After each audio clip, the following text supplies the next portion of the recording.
Good morning.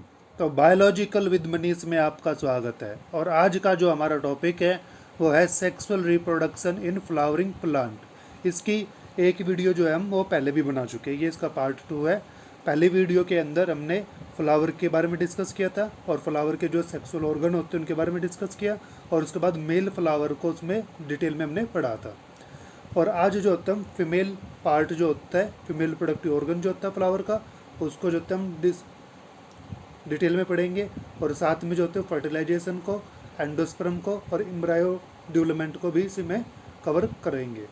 तो चलिए video को जो होता है स्टार्ट करते हैं। तो यह सबसे पहले जो स्ट्रक्चर है फ्लावर की, एक बार वो फिर से रिवाइज कर लेते हैं कि स्ट्रक्चर जो होती है फ्लावर की उसमें क्या क्या प्रेजेंट था। दो चीज़ें प्रेजेंट थी, एक था असेंशियल ऑर्गन, एक था नॉन असेंशियल ऑर्गन। तो असेंशियल ऑर्गन जो होते हैं वो हमने आपको बताया था कौन से होते हैं। जो रिप्रोडक्शन में भाग लेते हैं वे क्या होते हैं, असेंशियल होते हैं। और जो रिप्रोडक्शन में भाग नहीं लेते वे क्या होते हैं, नॉन असेंशियल होते हैं। तो पेटल और सेपल क्या है, नॉन असेंशियल है। स्टेमन और कार्पल क्या है, असेंशियल होते हैं। तो ये बात आपको यहाँ पे याद रखनी है। साथ में आगे देखते हैं। तो यहाँ पे हमने आपको डिस्कस, ये स्लाइड भी हमने पहले स्टडी करी थी और यहाँ पे बताया था कि ये क्या होता है, मेल पार्ट होता है और ये क्या होता है, फीमेल पार्ट होता है। मेल पार्ट में क्या होते हैं, दो होते हैं, एक होता है एंथर, एक होता है फिलामेंट। और फीमेल जो पार्ट होता है वो कंसिस्ट करता है अपने तीन पार्ट, एक होता है स्टिग्मा, स्टाइल और ओवरी। ओवरी के अंदर क्या प्रेजेंट होता है, ओव्यूल प्रेजेंट होता है। अब जो होते हैं अगली स्लाइड देख लेते हैं। तो ये है जहाँ से आज हमें स्टार्ट करना है, ओव्यूल। तो जैसे कि पहले की स्लाइड हमने आपको दिखाई थी, ये फीमेल पार्ट। तो इस फीमेल पार्ट के अंदर क्या प्रेजेंट था, यहाँ पे क्या प्रेजेंट होता है, ओव्यूल प्रेजेंट होता है। अगर ओव्यूल को माइक्रोस्कोपिकली देखते हो तो माइक्रोस्कोपिकली उसकी जो स्ट्रक्चर है वो आपको इस तरीके की यहाँ पे नज़र आएगी। तो यहाँ पे आपको जानना है कि ये जो ओव्यूल होता है इसके अंदर क्या क्या चीज़ें प्रेजेंट है। ओव्यूल के अंदर जो होता है, एक पहले सबसे ऊपर क्या प्रेजेंट होता है, चालाज एंड होता है। ये एक एंड होता है जो क्या करता है, पोलन ट्यूब को डायरेक्शन दिखाने का काम करता है। और दूसरा एंड होता है इसके अपोजिट, जिसे हम कहते हैं माइक्रोपाइल। माइक्रोपाइल जो होता है ये क्या होता है, माइक्रोपाइल जो है वो पॉइंट होता है जहाँ से पोलन ट्यूब जो होती है वो मेनली क्या करती है, एंटर करती है। कई बार जो होती है चालाज एंड से भी पोलन ट्यूब जो है वो एंटर कर सकती है, और कई बार बीच से भी जो है पोलन ट्यूब एंटर कर सकती है। मगर मोस्टली ये देखा जाता है कि पोलन ट्यूब जो है वो कहाँ से एंटर करती है, माइक्रोपाइल एंड से। तो आपको याद रखना है कि माइक्रोपाइल एंड कौन सा एंड होता है जहाँ से पोलन ट्यूब क्या करेगी, एंटर करेगी। दूसरा ये याद रखना है कि माइक्रोपाइल एंड जो होता है उसके ठीक अपर साइड में जो प्रेजेंट होते हैं सेल, वे क्या होते हैं, वे सेल होता है एग सेल। और उसके साथ क्या प्रेजेंट होते हैं, साइनराइज जो होते हैं प्रेजेंट होते हैं। तो ये बात आपको यहाँ पे याद रखनी है। उसके बाद है एंटीपोडियल सेल। तो ये आप देख रहे हो, ये जो एंड होता है इस एग को, मतलब ये आप देख रहे हो कि ओवल की स्ट्रक्चर है, इस ओवल की स्ट्रक्चर में एक और अंदर स्ट्रक्चर बनाई हुई है। तो इसको हम क्या कहते हैं, इसको हम कहते हैं एम्ब्रायो सैक।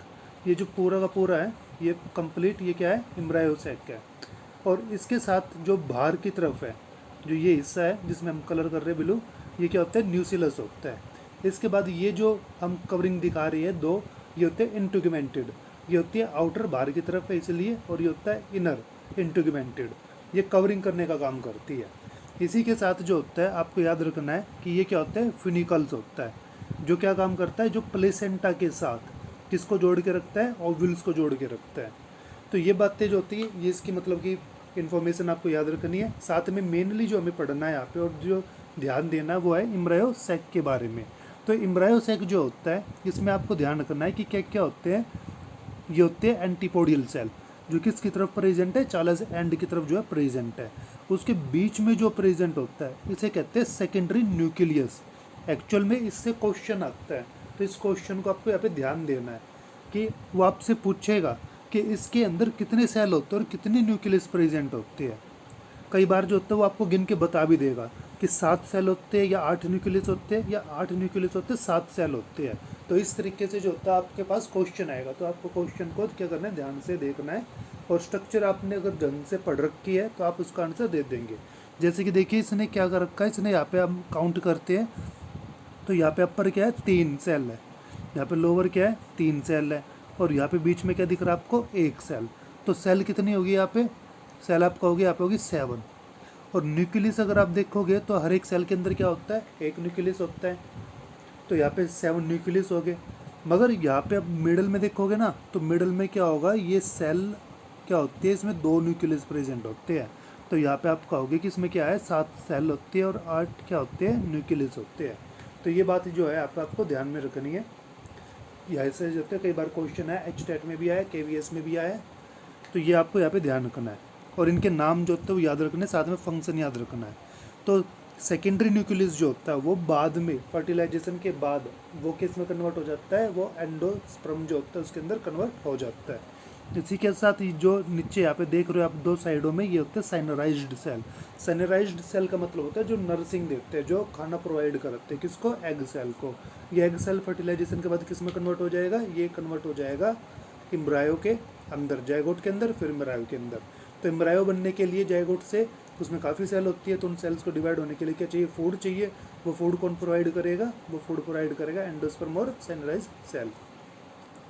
तो ये थी स्ट्रक्चर जो आपको यहाँ पे ध्यान रखनी है। उसके बाद जो होते हैं अगली स्लाइड देखते हैं। ये देखिए क्लियर डायग्राम है, इसमें और अच्छी तरीके से जो होता है आप इसको देख सकते हैं। आपको इसी तरीके का लेबल डायग्राम जो होता है वो आपके एग्जाम में बनाना होता है। अब इसी पे जो होता है आपको एक चीज़ और बता देते हैं कि ये जो इसका जो ये माउथ होता है, ये जो पार्ट है माइक्रोपाइल एंड, ये माइक्रोपाइल एंड कई बार जो होता है वो इस तरीके से प्रेजेंट होता है।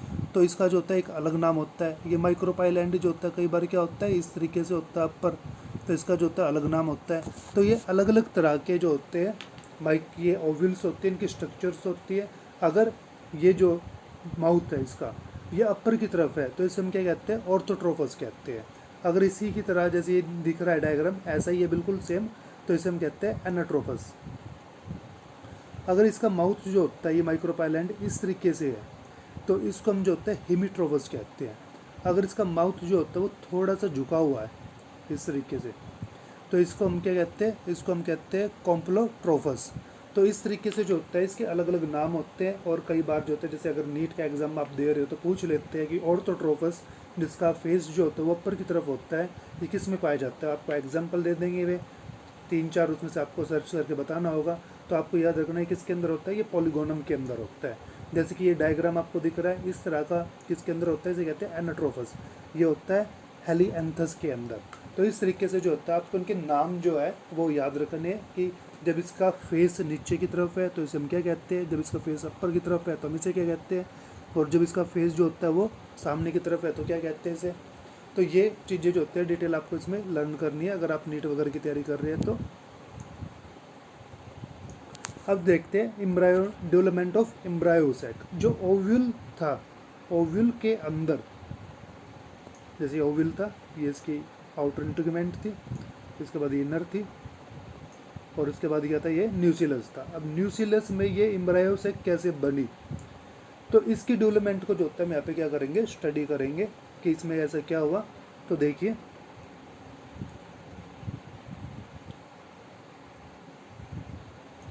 तो क्या होता है कि सेम जैसे कि आपने पोलन ग्रेन का डेवलपमेंट अगर पढ़ा है कि किस तरीके से एंथर के अंदर पोलन ग्रेन बन रहा था, बिल्कुल सेम वैसा ही रहेगा।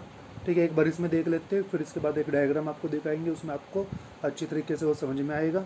तो यहाँ पे न्यूसिलस के अंदर क्या प्रेजेंट होते हैं, यहाँ पे न्यूसिलस के अंदर जो होता है ढेर सारे सेल प्रेजेंट होते हैं जिनको हम क्या कहते हैं, आर्चिस्पोरियल सेल्स कहते हैं। जैसे कि पहले भी हमने बताया था कि एंथर के अंदर जो पोलन सेक बन रही थी और उनके अंदर तो वहाँ पे भी कौन से सेल प्रेजेंट थे, आर्चिस्पोरियल जो थे सेल प्रेजेंट थे।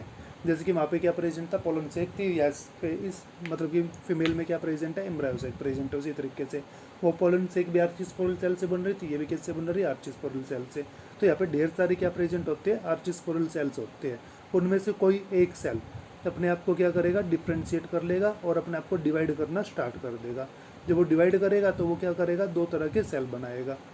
तो उसमें से एक सेल क्या होगा, पेरिटियल सेल्स होगा, और एक क्या होगा, स्पोरोजिनस सेल होगा। इसी तरीके से सेम हमने किस में बताया था, पोलन सेक की जब डेवलपमेंट कर रहे थे तो उसके अंदर बताया था कि आर्चिस्पोरियल सेल्स हो गए। आर्चिस्पोरियल सेल्स भी क्या करेंगे, डिवाइड करेंगे डिफ्रेंशिएट करके, तो एक पेरिटियल बनाएंगे, एक क्या बनाएंगे, स्पोरोजिनस सेल्स बनाएंगे।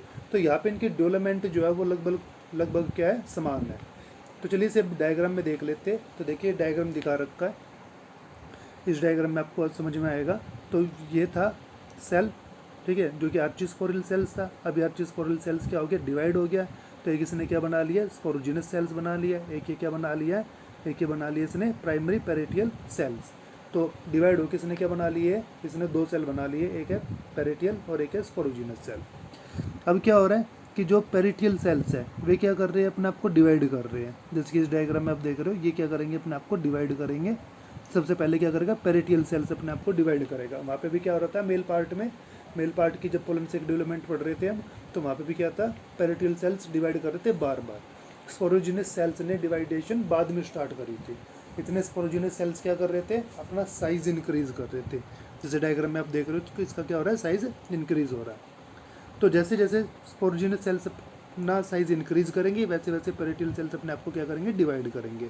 और डिवाइड करके 4 to 5 सेल्स जो होते हैं वहाँ पे बना लेते हैं। डायग्राम में आपको दिख रहा है। अब डी पार्ट देखिए डायग्राम का।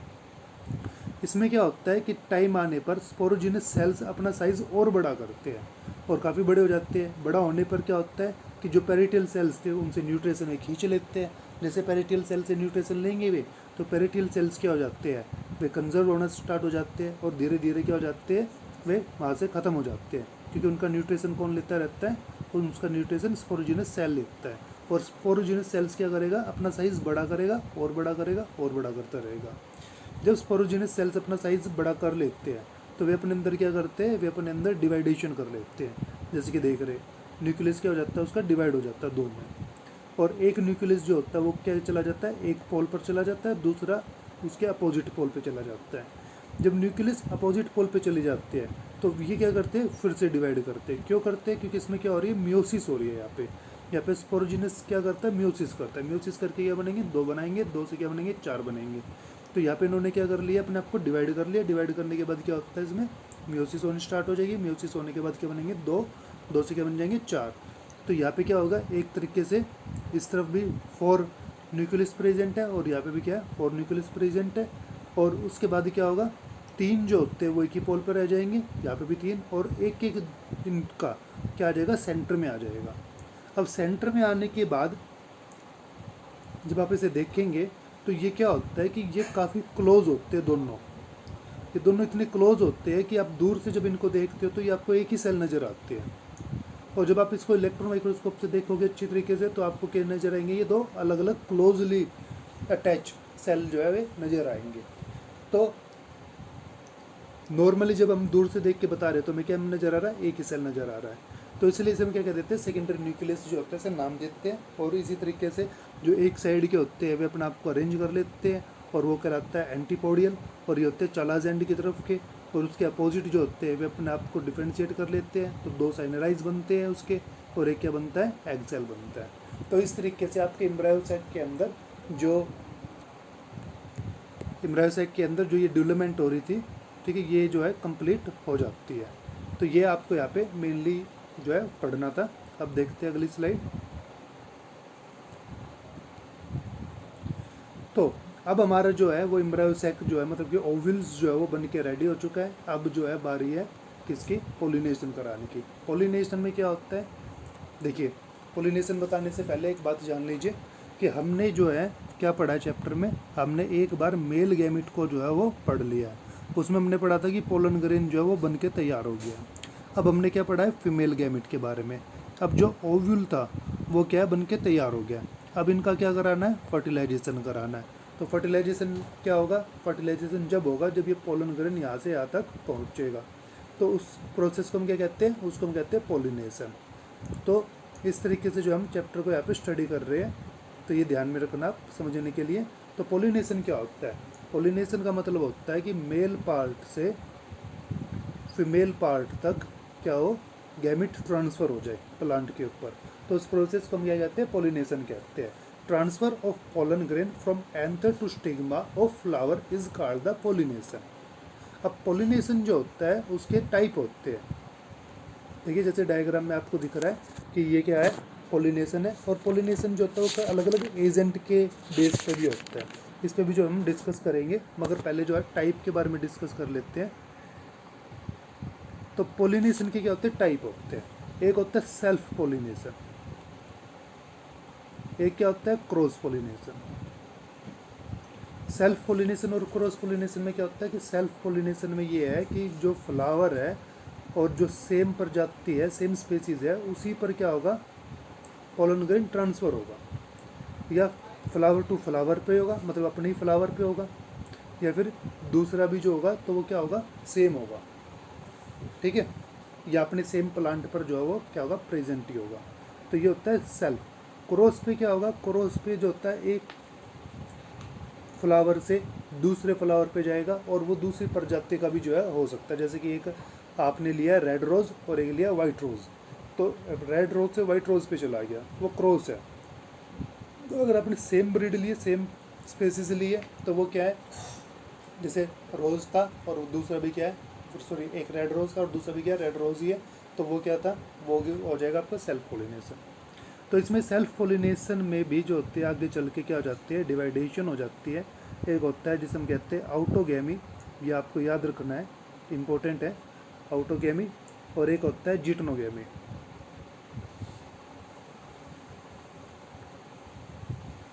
तो ये दोनों चीज़ें आपको याद रखनी है, जिटनोगेमी और आउटोगेमी, इसके बारे में जो होता है हम अब स्टडी करेंगे। तो जिटनोगेमी मैं आपको पहले बता देता हूँ, बिल्कुल सिंपल सा आसान सा है। जिटनोगेमी के अंदर क्या करते हो आप कि ये आपका प्लांट है, कई बार प्लांट जो है उसकी एक ब्रांच पर क्या है, ये फ्लावर है जिस पे मेल ऑर्गन प्रेजेंट है, और ये दूसरी ब्रांच है, इस पे क्या प्रेजेंट है, फीमेल ऑर्गन जो है प्रेजेंट है। तो यहाँ से पोलन ग्रेन उड़ के कहाँ पे आ जाएंगे, इस पे आ जाएंगे। तो इस तरीके से अगर पोलिनेशन होता है, और फ्लावर जो है दो तरह के फ्लावर है, और वे दोनों फ्लावर एक ही प्लांट पर प्रेजेंट है, और उनके बीच में जो होता है गेमिट ट्रांसफ़र होता है, तो उस तरह के पोलिनेशन को हम क्या कहते हैं, जिटोनोगेमी पोलिनेशन कहते हैं। तो ये बात यहाँ पे आपको समझनी है। अब बात करते हैं आउटोगेमी की। आउटोगेमी का मतलब होता है आउटो अपने आप, गेमी मतलब मैरिज करना, अपने आप जो होता है सेम अपना जो होता है पोलिनेशन कर लेना, वो कहलाता है आउटोगेमी। आउटोगेमी में एक कंडीशन होती है जिसे हम कहते हैं क्लिस्टोगेमी। इसमें से क्वेश्चन आता है, इसे याद रखना, आप ध्यान नोट कर लेना। क्लिस्टोगेमी में क्या होता है कि some plant is never open to ensure completely.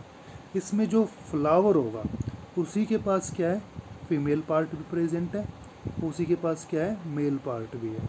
तो मेल पार्ट से वहीं पे क्या हो जाएंगे, ट्रांसफ़र हो जाएंगे, ठीक है, इसे कहते हैं क्लिस्टोगेमी। मगर इसमें कंडीशन होती है कि इसमें ये फ्लावर कम्प्लीटली ओपन ही नहीं होता, जिसके कारण ये जो मेल के जो पोलन ग्रेन है ये उड़ के कहीं और नहीं जाएंगे, ये सिर्फ किस पे रहेंगे, ये फीमेल वाले अपने ही फ्लावर के फीमेल वाले पोर्शन पर ही रहेंगे। तो ये होता है क्लिस्टोगेमी। अब इसके बाद जो दूसरी टर्म है वो भी इससे क्लोजली रिलेटेड है, तो उसको ध्यान से पढ़ना। अब वो है होमोगेमी।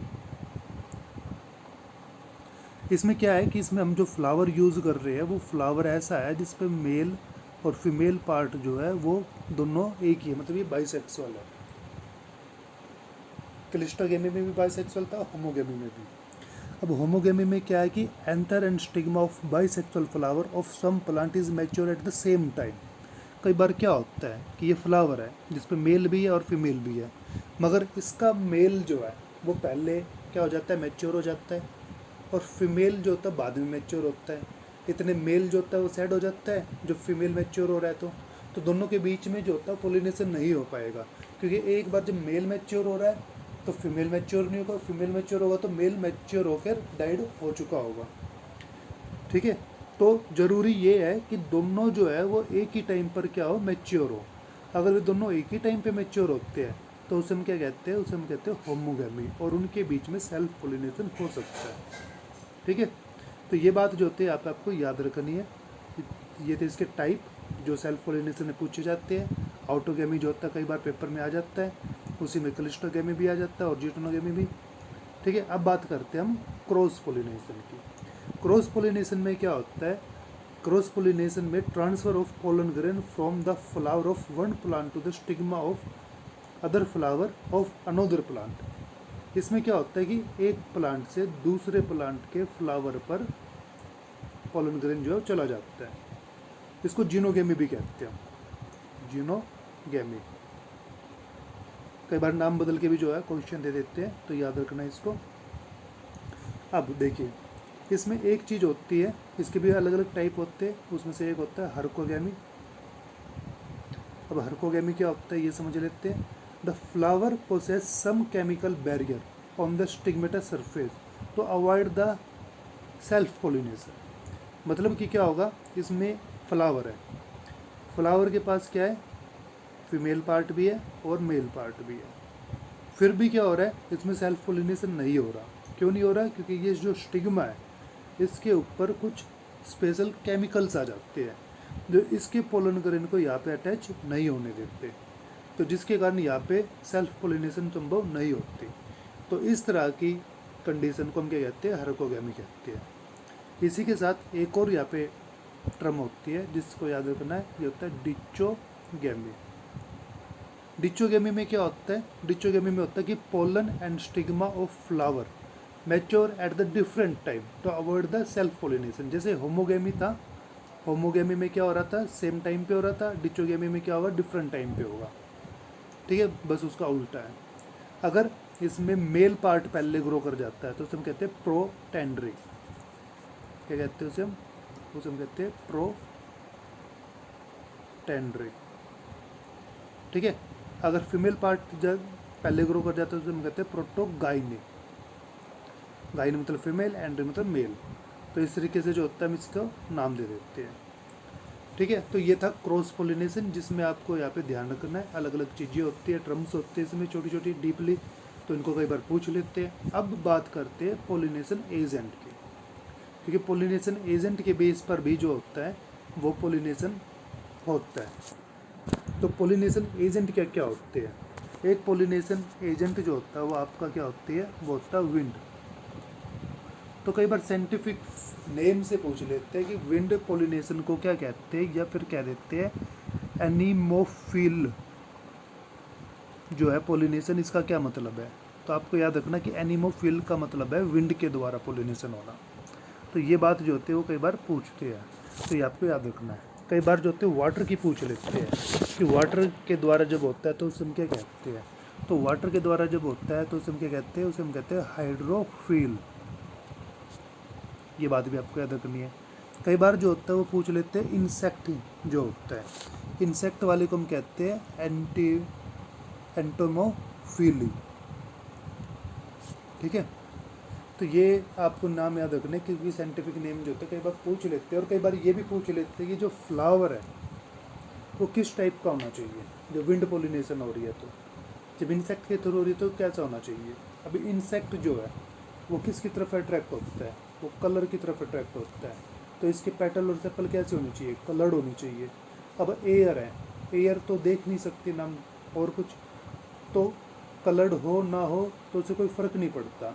एड के लिए ये है कि उसका एंथर क्या हो और उसका स्टिग्मा क्या हो, वो उसके सेपल से पेटल से क्या हो, बाहर निकला हुआ हो, वे उसके कवर्ड ना कर रहे हो। तो इस तरीके से जो है वो आपको सोच कर आप नॉर्मली भी बता सकते हो। और कई तरह के एग्जाम्पल भी पूछ लेते कि हाइड्रिला है, हाइड्रिला के अंदर किस तरह का पोलिनेशन होगा, विंड पोलिनेशन होगा या वाटर पोलिनेशन होगा। तो आपको ये एग्जाम्पल याद रखना है। जोस्टर है, तो इस तरीके से जो है आपको याद रखना है। जैसे कि सेल्विया जो होता है, सेल्विया का एग्जाम्पल कई बार दे देते हैं, सेल्विया का। तो सेल्विया जो है वो किस तरह का होता है, आपका इंसेक्ट का होता है, इसमें एंटिमो। तो ये बातें जो आपको यहाँ पे याद रखनी है। सेल्विया हो गया, यक्का हो गया, इसका एग्जाम्पल है, फिकस भी इसी का एग्जाम्पल है। तो अगर आप नीट की तैयारी कर रहे हो तो आपको इन चीज़ों पे ध्यान देना है। अदरवाइज सीबीएसई में भी कभी कभार जो होते हैं ऐसे क्वेश्चन पूछ लिए जाते हैं। अब कई बार जो होता है वो बर्ड्स के थ्रू भी होता है। तो बर्ड्स के थ्रू जब होता है तो उसे हम क्या कहते हैं, ऑर्निथोफिल जो होता है उसे हम कहते हैं बर्ड्स के थ्रू पोलिनेशन को। इसी के साथ जो होता है जब बैट के थ्रू होता है तो उसे हम क्या कहते हैं, उसे हम कहते हैं चिरोपिट्रल फील। तो ये नाम जो है ये आपको याद रखना है कि बैट का जब होता है तो उसे चिट्रोफिल कहते हैं, बर्ड का होता है ऑर्निथोफिल कहते हैं, एंटिमोफिल इंसेक्ट होता है, हाइड्रोफिल वाटर होता है, एनिमोफिल विंड होती है, विंड पोलिनेशन। तो इस तरीके से जो है आपके पास जो है क्वेश्चन आ जाते हैं। अब आगे की स्लाइड देख लेते हैं। जैसे यहाँ पे इंसेक्ट के द्वारा दिखा रखा है, ये एंटिमोफिल है। अब आपको ये पढ़ना है क्या, pre and post fertilization development in pollen grain. हमने क्या पढ़ा था यहाँ पे, एक स्लाइड ले लेते हैं। वर्किंग वाली। हमने चैप्टर में क्या पढ़ा था, हमने चैप्टर में ये पढ़ लिया था कि मेल गैमिट जो है पोलन ग्रेन वो बन के तैयार हो चुका है और फीमेल गैमिट भी जो है वो बन के तैयार हो चुका है, ओव्यूल। ठीक है, अब पोलन ग्रेन उड़ के कहाँ पे जाएगा, यहाँ पे जाएगा। इसको हम कहते हैं पोलिनेशन, ये भी हम पढ़ चुके हैं। कितने टाइप का होता है, कौन कौन कराता है, ये भी पढ़ चुके हैं। ठीक है, मगर जब पोलन ग्रेन उड़ के जा रहा है, ठीक है, तब उसमें कुछ चेंज होते हैं। ठीक है, इसे हम कहते हैं प्री पोलिनेशन। और जब वो उस पर जाके बैठ जाएगा, पोलिनेशन हो गया, उसके बाद भी उसमें थोड़े से चेंज आएंगे, उसे हम कहते हैं पोस्ट पोलिनेशन। तो ये जो हम अपनी नेक्स्ट स्लाइड में क्या कर रहे हैं, डिस्कस कर रहे हैं, pre and post fertilization development in pollen grain. तो देखिए यहाँ पे फर्टिलाइजेशन की जगह आप पोलिनेशन कर लीजिए, प्री एंड पोस्ट पोलिनेशन, क्योंकि पोलिनेशन को दिखा रहे हैं, फर्टिलाइजेशन अभी नहीं हुई है। ठीक है, तो यहाँ पे इसने गलती से मेंशन कर दिया। तो देखिए यहाँ पे क्या है, ये पोलन ग्रेन है। पोलन ग्रेन में क्या होता है, एक्जीन होते हैं, इंटीन होते हैं, उसका न्यूक्लियस होता है। ठीक है, इसमें वैक्यूल्स भी होते हैं, मगर डेवलपमेंट के दौरान वैक्यूल्स क्या हो जाते हैं, वो ख़त्म हो जाते हैं।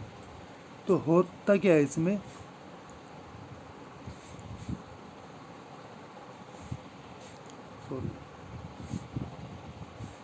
देखिए ये न्यूक्लियस है, ये न्यूक्लियस आगे चल के अपने आप को क्या कर लेता है, डिवाइड कर लेता है। और कितने न्यूक्लियस बन जाते हैं, 2 न्यूक्लियस बन जाते हैं, जैसे आप देख रहे हो यहाँ पे।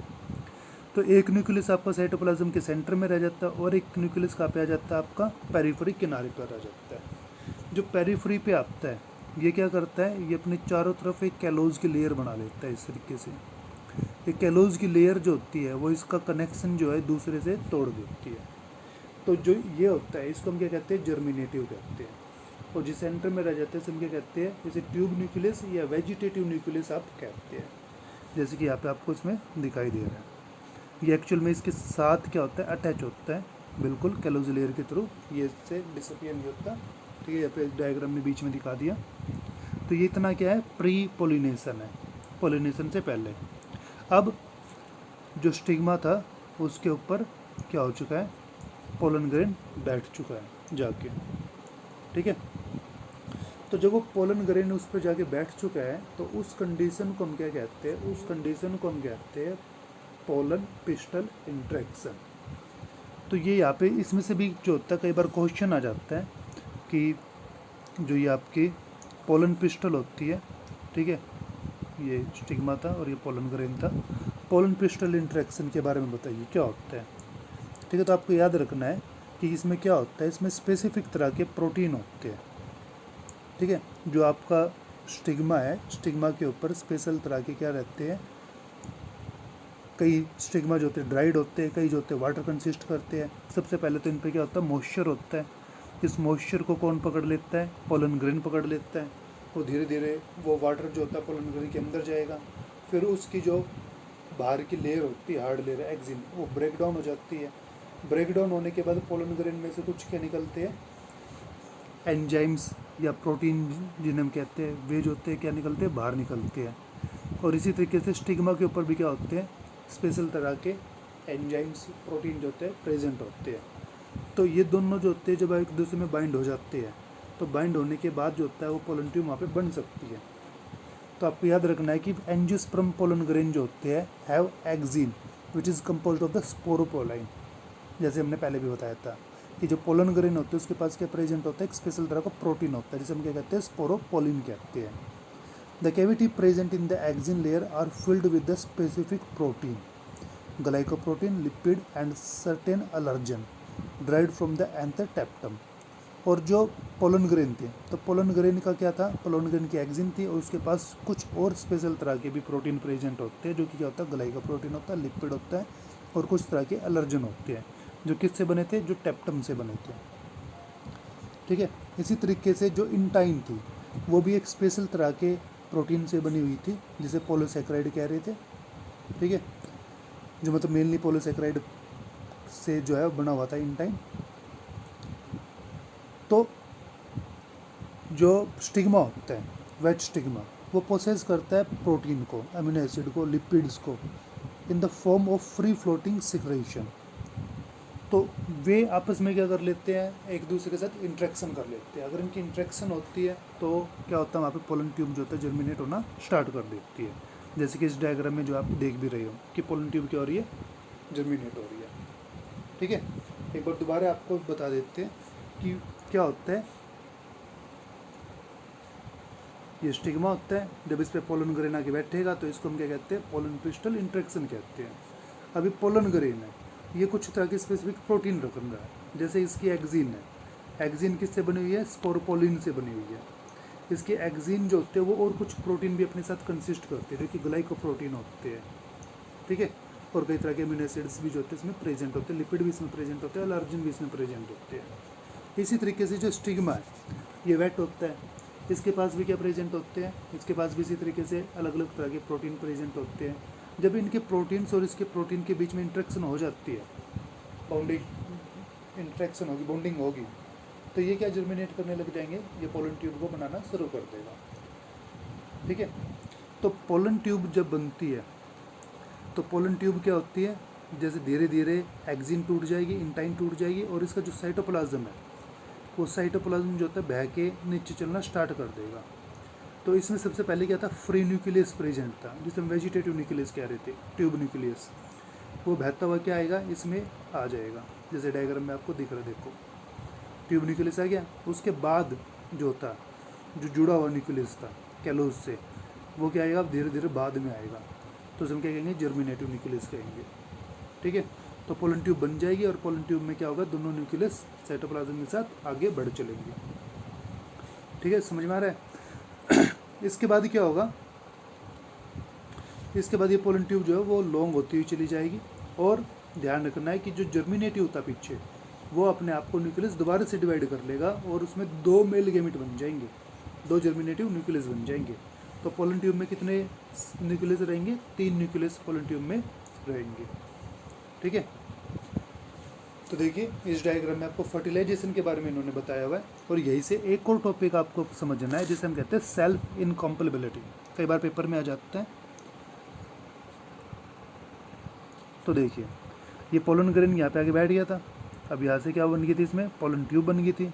पोलन ट्यूब में क्या चल रहा था, न्यूक्लियस जो थे वही चल रहे थे, अलग अलग तरह के, एक न्यूक्लियस यहाँ पे था, दूसरा यहाँ पे था। अब वो धीरे धीरे क्या करते हुए क्या हो जाएंगे, यहाँ पे एंटर कर जाएंगे ओवल्स में माइक्रोपेलेंट की तरफ से।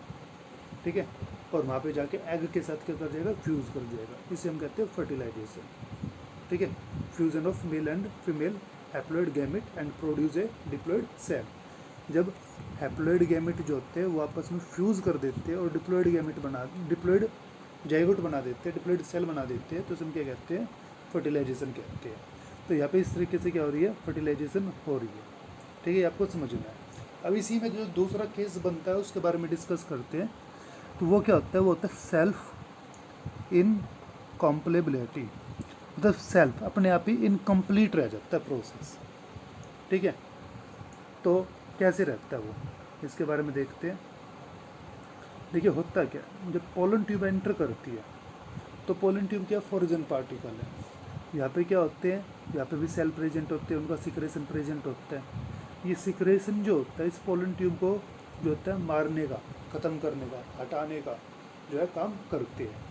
तो धीरे धीरे जो होता है पोलन ट्यूब आगे बढ़ती रहती है, और ये उसको मारने का काम करते रहते हैं। जैसे पोलन ट्यूब आगे बढ़ रही है और सेल्स जो सिक्रेशन है उसको मारने का काम कर रहा है। तो सबसे आगे कौन बढ़ रहा है पोलन ट्यूब में, पोलन ट्यूब में सबसे आगे जो बढ़ रहा है वो क्या है, वो है वेजिटेटिव न्यूक्लियस। उसके बाद कौन बढ़ रहा है पीछे, वो बढ़ रहा है जर्मिनेटिव न्यूक्लियस, और संख्या में कितने हैं, 2 है वे। ठीक है, इस चीज़ को आप ध्यान में रखना डेवलपमेंट को समझते वक्त। तो क्या हो रहा है कि ये जो वेजिटेटिव है ये लगातार इस केमिकल सिक्रेशन से क्या कर रहा है, बचाव कर रहा है, और आगे बढ़ता हुआ जा रहा है। ठीक है, कमज़ोर हो जाएगा, और आगे चल जाके ये स्पेस तो बना पाएगा और फ्यूज़ भी कर पाएगा, मगर वो फ्यूज़ स्टेबल नहीं रहेगा और वो ख़त्म हो जाएगा वहीं पे। ठीक है, यहाँ पे ये चीज़ आपको ध्यान रखनी है। अब यहाँ पे सेल्फ इनकम्पेटिबिलिटी क्या है कि ये जो सिक्रेशन इससे निकल रहा था, अगर इस पोलन ट्यूब को रास्ते में ख़त्म कर देता है और इसको यहाँ तक नहीं पहुँचने देता, इसे फर्टिलाइज नहीं करने देता, तो इस कंडीशन को हम कहते हैं सेल्फ इनकम्पेटिबिलिटी। फ्लावर अपने आप ही क्या कर रहा है, उसको ख़त्म करते जा रहा है। तो ये कंडीशन होती है जिसे हम कहते हैं सेल्फ इनकम्पेटिबिलिटी। आपको ध्यान रखना है इसके बारे में, कई बार पेपर में पूछ लेते हैं इसके बारे में, ठीक है। और अब चलते हैं अगली स्लाइड पे। देखिए इसमें डायग्राम बना के मैं आपको दिखा देता हूँ, अगर डायग्राम इसका है तो नहीं है, ठीक है। डायग्राम मैं बना देता हूँ इसका एक। देखिए होता क्या है, ये एम्ब्रायो सेक क्या है। एम्ब्रायो सेक में ये होता है साइनराइज, ये होता है आपका एग, ये भी क्या है साइनराइज, ये एग है। यहाँ पे क्या होता है सेकेंडरी न्यूक्लियस, और यहाँ पे ये क्या होते हैं एंटीपोडियल, ठीक है। समझ में आ गया। ये हमने डायग्राम बनाया एम्ब्रायो सेक का, और इसमें ये बना दिया हमने साइनराइज, ये एम्ब्रायो बना दिया, ये सेकेंडरी न्यूक्लियस और ये एंटीपोडियल, ठीक है। अब पोलन ट्यूब आएगी यहाँ से,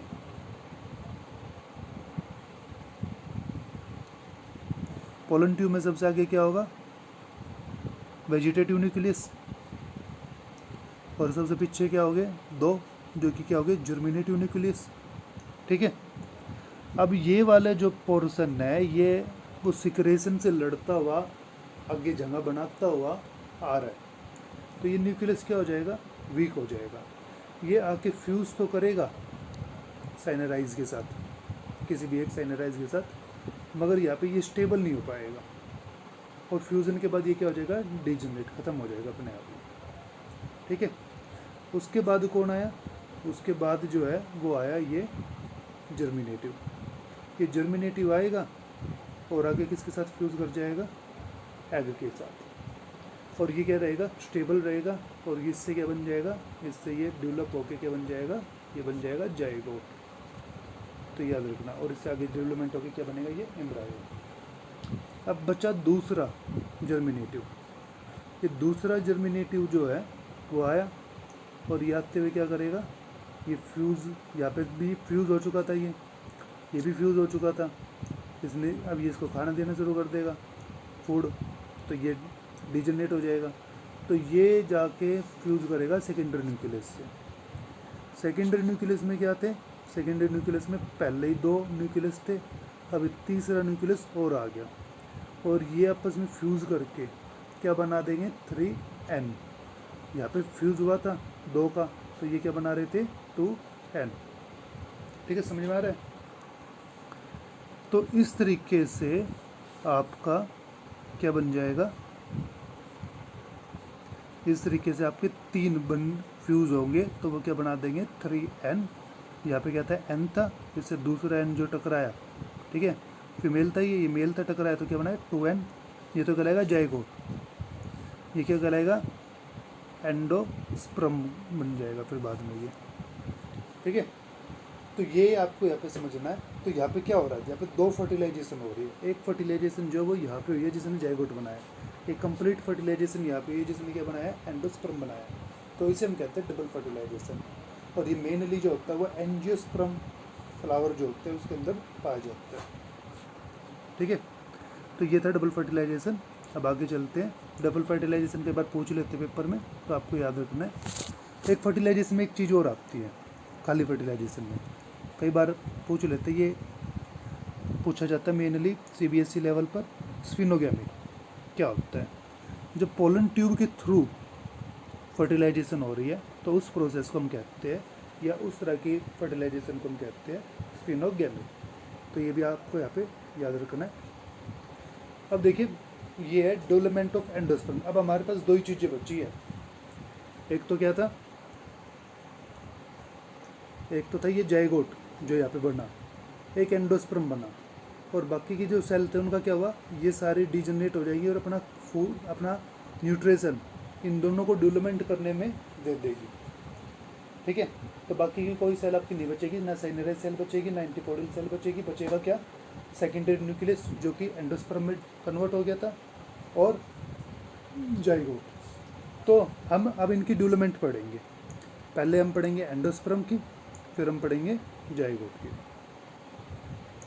तो एंडोस्पर्म को हम यहाँ पे देख रहे हैं। एंडोस्पर्म जो होता है वो 3 टाइप का जो हम यहाँ पे पढ़ेंगे, एक होगा न्यूक्लियर जो दिखा रखा है, ठीक है। दूसरा जो होगा वो कैसा होगा, वो होगा सेलुलर, तीसरा जो होगा वो क्या होगा, हेलोबियल। ठीक है, सर हम यहाँ से करेंगे। तो ये था एक सेल जिसके पास न्यूक्लियस था, बस इस न्यूक्लियस में क्या थे, 3n था ये। ठीक है, ट्रिप्लोइड था ये। ठीक है, अब ये न्यूक्लियस जो था इसके अंदर, ये न्यूक्लियस क्या करेगा, ये न्यूक्लियस अपने आप को डिवाइड करेगा और एक से क्या बनाएगा, 2 बनाएगा। फिर क्या हो गए, उन 2 से 4 बनेंगे, फिर उनसे और बनेंगे। और जो जाइगोट था वो देखो यहाँ पे दिख रहा है आपको, जाइगोट जो है वो अलग से पेंडिंग है, वो अपनी डेवलपमेंट अलग कर रहा है। ठीक है, एंडोस्पर्म की चल रही है यहाँ पे। तो इस तरीके से क्या होगा, इस तरीके से न्यूक्लियस यहाँ पे बढ़ते रहेंगे, 1 से 2, 2 से 3, 3 से 4, 4 से 8, 8 से 5। ठीक है, इनकी संख्या क्या होती रहेगी, बढ़ती रहेगी। और जो जाइगोट था वो अपनी डेवलपमेंट अलग से कर रहा है। ये डायग्राम आपको आराम से बनाना है। ठीक है, गड़बड़ मत करना, कहीं सिर्फ न्यूक्लियस ड्रा कर दो। तो एक टाइम ऐसा आएगा जब न्यूक्लियस जो है वो काफ़ी ज़्यादा हो जाएंगे और बाद में न्यूक्लियस अपने आप को बांट लेंगे थोड़ा थोड़ा, और उनसे एक ही न्यूक्लियस से अलग अलग सेल, जो कि जब उनकी डिवीजन हो जाएगी तो सेल बन जाएगी। तो इस तरह की अगर डेवलपमेंट होती है तो उसको हम क्या कहते हैं, उसको हम कहते हैं न्यूक्लियर एंडोस्पर्म। अब ये सारे सेल जो हो गए, जितने भी यहाँ पे ड्रा हुए हैं, ये सारे सेल धीरे धीरे डिजनरेट होते रहेंगे, ख़त्म होते रहेंगे, और अपना न्यूट्रिशन जो है वो किसको देंगे, अपना न्यूट्रिशन देंगे एम्ब्रायो की डेवलपमेंट में। ठीक है, अब देखिए दूसरे टाइप का, दूसरे टाइप में क्या होगा। दूसरा था सेलुलर। इसमें क्या है, इसमें ये आपका सेल है, ये आपका एंडोस्पर्म सेल था। ये सेल क्या करेगा, इसमें न्यूक्लियस डिवाइड होगा, जैसे यहाँ पे डिवाइड हो गया न्यूक्लियस, 2 बन गए, तो उसके तुरंत बाद सेल भी क्या हो जाएगी, डिवाइड हो जाएगी। ठीक है, फिर ये न्यूक्लियस फिर डिवाइड होगा, तो उससे क्या होगा, फिर एक और बन जाएगी। देखिए ये एक था, इससे 2 बन गए, फिर इनमें क्या होगा, इनमें फिर 3 बन जाएंगे, फिर इसमें क्या होगा, इसमें 4 बन जाएंगे। तो इस तरीके से जब भी न्यूक्लियस डिवाइड होगा तो सेल डिवाइड हो जाएगी, तो इसमें कहते हैं सेलुलर एंडोस्पर्म। इसमें भी मल्टीपल सेल बनेगी और वे सारी सेल्स बाद में डिजनरेट होकर क्या देगी, अपना फूड जो होते हैं प्रोवाइड कराएगी एम्ब्रायो की डेवलपमेंट के अंदर। इसी तरीके से देखिए ये थर्ड वन है, जिसको हम क्या कहते हैं, हेलोबियल कहते हैं। इसमें क्या होगा, इसमें भी एक एंडोस्पर्म था, एक सेल थी, एक न्यूक्लियस था। ठीक है, ये भी कि डिवाइड करेगा, डिवाइड करने के बाद ये इस तरीके से डिवाइड करेगा कि एक तो बड़ा बनेगा और एक क्या बनेगा, स्मॉल बनेगा। जैसे देख रहे आप, एक बड़ा बना और एक क्या बना, स्मॉल बना। अब ये आगे डिवाइड नहीं करेंगे, आगे बस इनका न्यूक्लियस डिवाइड करेगा और ये मल्टीपल न्यूक्लियस हो जाएंगे, मगर इनकी सेल डिवाइड नहीं करेगी। तो इस तरह का जो डेवलपमेंट होता है एंडोस्पर्म में, उसे हम क्या कहते हैं, उसे हम कहते हैं हेलोबियल। ठीक है, तो ये था एंडोस्पर्म की डेवलपमेंट। 3 तरह के होते हैं, एक होता है न्यूक्लियर, एक सेलुलर और एक होता है हेलोबियल। अब जो होते हैं, अगली स्लाइड जो है वो देख लेते हैं। यहाँ पे हम पढ़ेंगे एम्ब्रायो की डेवलपमेंट को। इसको डायग्राम में अगर आप देखते हो तो ये काफ़ी अच्छा रहेगा आपके लिए। ठीक है, जैसे डायग्राम में मैंने दिखा रखा आपको। ठीक है, रफ शीट के लिए मैं यूज़ करूँगा इसे। तो ये क्या होता है, 2 जमाव 2 होते हैं, एक तो मोनोकोट, एक होता है डाइकोट। ठीक है, तो डाइकोट पढ़ लेते हैं, मोनोकोट उसी में अपने आप कवर हो जाएगा। तो आपको ध्यान देना है कि इसे क्या होता है, पहले देख लेते हैं। ये आपका एम्ब्रायो सेक था, इसके अंदर क्या था, ये जाइगोट था। ठीक है, और यहाँ पे वो न्यूक्लियर या जो भी था आपका हेलोबियल सेलुलर, ठीक है, वो बन के तैयार हो गया था एंडोस्पर्म। अब ये क्या करेंगे, ये यहाँ पे इसकी डिवाइडेशन होगी, डेवलपमेंट करेगा ये, और ये धीरे धीरे स्पेस खाली होता रहेगा, क्योंकि यहाँ पे जो सेल है वो इसको न्यूट्रिशन देते रहेंगे और ख़त्म हो जाएंगे। ठीक है, तो देखिए सबसे पहले दिख रहा है आपको ए क्या होगा, जाइगोट होगा। ठीक है, ये एक सेल है जाइगोट, उसके अंदर क्या होगा, डिवाइडेशन होगी। डिवाइडेशन होके क्या बनेगा, एक बनेगा अपर, ठीक है, जो था बेसल सस्पेंसर सेल कहेंगे उसे हम, जो कि लार्ज दिख रहा है आपको। एक होगा नीचे का जिसे कहेंगे हम टर्मिनल एम्ब्रायो। ये था सस्पेंसर और ये था टर्मिनल एम्ब्रायो। ठीक है, उसके बाद क्या होगा, उसके बाद जो बेसल सस्पेंसर है वो अपना साइज़ जो है वो इंक्रीज़ करेगा, वो अपना साइज़ इंक्रीज़ करने में लगा रहेगा अपर वाला। ठीक है, और जो टर्मिनल था, टर्मिनल क्या करेगा, अपने आप को डिवाइड करेगा। डिवाइड करके जैसे सी से डी में देख रहे हो कितने हो गए, 2 हो गए।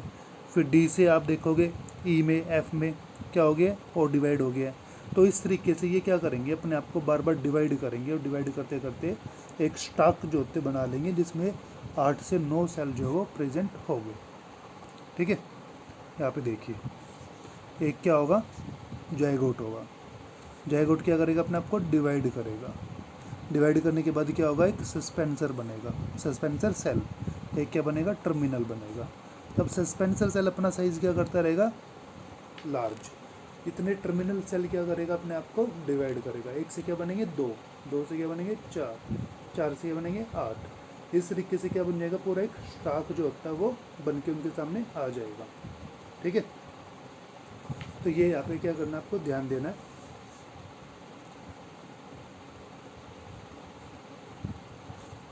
डायग्राम में देखते हैं अब। तो इस तरीके से जो है धीरे धीरे क्या होगी, डिविडेशन होती रहेगी। और लास्ट में क्या होता है, लास्ट में जो सेल यहाँ पे प्रेजेंट है, ये सेल जो यहाँ पे प्रेजेंट है, ये सेल टर्मिनल सेल। ठीक है, ये अपने अंदर क्या कर लेगा, ये अपने अंदर डिवाइडेशन करेगा। और डिवाइडेशन करने के बाद जो है ये अपने आप को क्या कर लेगा, डिवाइडेशन करने के बाद ये अपने आप को मतलब कि और डिवाइड करेगा, और डिवाइड करेगा। तो इससे एक बार यहाँ पे क्वाड्रेंट स्टेज बनेगी, एक बार जो होती है वो ऑक्टन स्टेज जो बनेगी। जब क्वाड्रेंट स्टेज बनेगी तो ये अपने आप को लॉन्गिट्यूडिनल डिवाइड करेगा, जैसे डायग्राम में आप देख रहे हो। और जब ऑक्टन बनेगी तो उस क्वाड्रन को ही क्या कर लेगा, ये उस क्वाड्रन को ये ट्रांसफरली क्या कर लेगा, डिवाइड कर लेगा। ठीक है, इसमें देखिए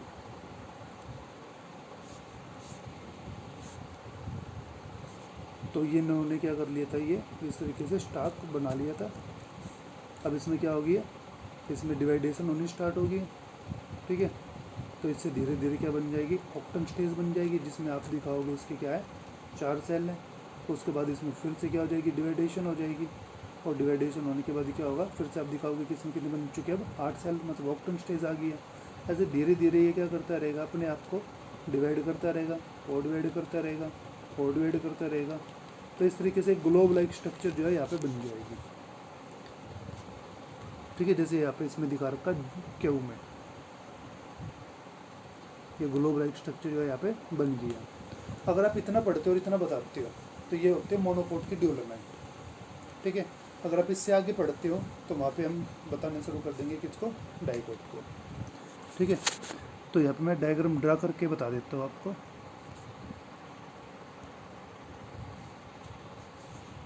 तो देखिए होता क्या, ये ग्लोब वाली से बता रहे हैं। यहाँ पे जो पॉइंट होता है, यहाँ पे होता है पल्म एंड। ठीक है, जो ये पल्म एंड है, इस पल्म एंड के पास से जो डिवीजन है वो रुक जाती है, और साइडों से जो डिवीज़न है वो कंटिन्यू रहेगी। तो यहाँ से और नए सेल जुड़ते रहेंगे इसमें इस तरीके से, और इसकी जो शेप है वो आ जाएगी ऐसे। और क्लियर डायग्राम बना देते हैं तो इसकी शेप जो है वो आ जाएगी इस तरीके से। पल्म एंड जो था रुक गया था, और यहाँ पे क्या हो रही थी, डिवीजन होती जा रही थी। तो इस तरीके से ये और बड़ा होगा, और बड़ा होगा, और ये क्या बन जाएगी, एक कोट बन जाएगा, ये दूसरा कोट हो जाएगा, ये होगा डाइकोट। ठीक है, तो इस तरीके से जो होता है, इसमें क्या होता है, एम्ब्रायो जो है वो डेवलप हो जाता है। तो ये था एम्ब्रायोनिकल डेवलपमेंट जो आपको यहाँ पे ध्यान रखना है। इसके बाद जो होता है लास्ट जो है इसमें जो आपको पढ़ना है। ठीक है, इसके बाद चैप्टर जो है ख़त्म हो जाएगा। इसमें सीड की जो होगा, एक मोनोकोट बना था, एक डाइकोट बना था। तो मोनोकोट कैसा होता है और डाइकोट क्या होता है, और उसमें क्या क्या चीज़ होती है। मोनोकोट होता है, क्या होता है, डाइकोट होता है, दिख रहा है 2 कोट है, इसमें क्या सिंगल कोट होता है। ठीक है, तो इसके आपको स्ट्रक्चर जो है वो याद रखनी होती है। किसमें क्या है, कोटिलेडन होता है, इसमें 2 कोटिलेडन होते हैं, इसमें देख रहे हो आप 1 कोटिलेडन है। इसमें क्या होते हैं, सीड कोट होते हैं, जैसे ये देख रहे हो आप। ठीक है, एंडोस्पर्म भी होता है इसके अंदर। जैसे दिख रहे हो, ठीक है। और मेनली जो बातें होती है जो आपको याद रखनी है वो होती है पल्म और रेडिकल। जो पल्म और रेडिकल होती है, जो रेडिकल होते हैं वो काफ़ी होते हैं लोअर साइड में प्रेजेंट होती है रेडिकल, जिससे रूट निकलती है। पल्म जो होता है वो अपर साइड होता है यहाँ पे, जिससे क्या निकलता है, सूट निकलता है। इसी तरीके से पल्म एंड जो है वो यहाँ पे प्रेजेंट होगा डाइकोट में, ठीक है। और रेडिकल जो होती है वो यहाँ पे प्रेजेंट होगा, ठीक है। तो ये बातें आपको यहाँ पे याद रखनी है। जो रेडिकल होती है उसकी तरफ एक और एंड प्रेजेंट होता है जिसे हम क्या कहते हैं, कोलिराइजा कहते हैं। और जो पल्म होता है उसकी तरफ भी एक और एंड प्रेजेंट होता है जिसे हम क्या कहते हैं, सियोपिटल। तो ये जो होती है स्ट्रक्चर होती है, कई बार पूछ लेते हैं। इसमें मेनली जो होता है रेडिकल और पल्म के बारे में पूछा जाता है, सियोपिटल के बारे में पूछा जाता है, ठीक है। और कई बार जो होता है सीड में पूछा जाता है कि एल्ब्यूमिनस सीड क्या होता है और एक्स एल्ब्यूमिनस सीड क्या होता है। तो आपको बताना है कि जैसे देखिए यहाँ पे हमने दिखाया कि यहाँ पे क्या है, एंडोस्पर्म बचा हुआ है, इसमें एंडोस्पर्म बचा हुआ नहीं है। तो जहाँ पे एंडोस्पर्म बच जाता है उसको हम कहते हैं एल्ब्यूमिनस, और उसके एग्जांपल है व्हीट, कॉर्न, ऑनियन, पैल्म। तो ये एल्ब्यूमिनस जो प्रोटीन होता है वो इसमें एंडोस्पर्म के रूप में बच जाता है, तो इन्हें कहते हैं हम एल्ब्यूमिनस सीड। और जिनके अंदर ये नहीं बचता उसे हम क्या कहते हैं, एक्स एल्ब्यूमिनस। और वे क्या होते हैं, पी क्या होती है, मटर, मतलब डाइकोट के अंदर नहीं बचता, तो ये क्या होता है, एक्स एल्ब्यूमिनस होता है, ठीक है। बीन होती है। तो इस तरीके से जो आपको यहाँ पे ध्यान रखना है, ठीक है। कई बार फ्रूट के बारे में पूछ लेते हैं, तो फ्रूट के अगर बार पूछे तो आप बताएंगे ट्रू फ्रूट होते हैं और फॉल्स फ्रूट होते हैं, ठीक है। ट्रू फ्रूट्स जो होते हैं वो ओवरी से ड्राइव्ड होते हैं और उनके साथ फ्लावर का कोई भी पार्ट जुड़ा हुआ नहीं होगा, जैसे ब्रिंजल होते हैं, बनाना होते हैं, टमाटो होते हैं, ठीक है, इस तरह के। फॉल्स फ्रूट जो होते हैं वो ओवरी से ड्राइव्ड होते हैं मगर उनके साथ कोई ना कोई पार्ट जो है वो जुड़ा हुआ रहता है, ठीक है। तो ये था आपके लिए आज का टॉपिक, ठीक है। ये चैप्टर जो है सेक्सुअल रिप्रोडक्शन वो इसमें यहाँ पे समाप्त हो चुका है। अगर आपको वीडियो अच्छी लगी है तो आप वीडियो को शेयर कर सकते हैं, कोई क्वेश्चन है तो कमेंट करके हमसे पूछ सकते हैं। और अगर आप चैनल पे नए स्टूडेंट थे तो आप चैनल को सब्सक्राइब कर लीजिए।